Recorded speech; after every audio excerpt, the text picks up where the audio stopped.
ni Sheila nak bagi tahu, Sheila nak review sikit kita punya Amelia Arch Moon yang special edition, di mana kita datangkan dengan color walnut yang lebih nampak elegan, dan yang paling best kita tambahkan sentuhan gold leaf sekali ya Kak Abang, supaya kalau Kakak Abang nak tahu kan, tutup lampu dalam rumah tu, tak buka lampu dia pun, dia still nampak naik. Dia tak tenggelamkan langsung.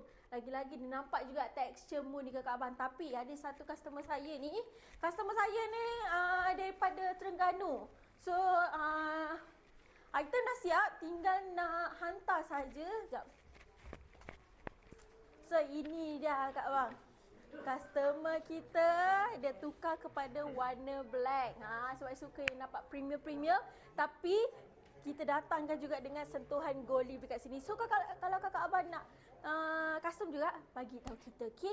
Ingat, minggu ni adalah minggu terakhir untuk kita punya founder birthday, untuk dapatkan kita punya tajaan ni. Dah tak lama nak kita announcement. Okay, so ingat asyik mana dekat dia signature section tu, insyaAllah penuhi rumah dengan kalimah. Apa-apa, Allah nombor 1.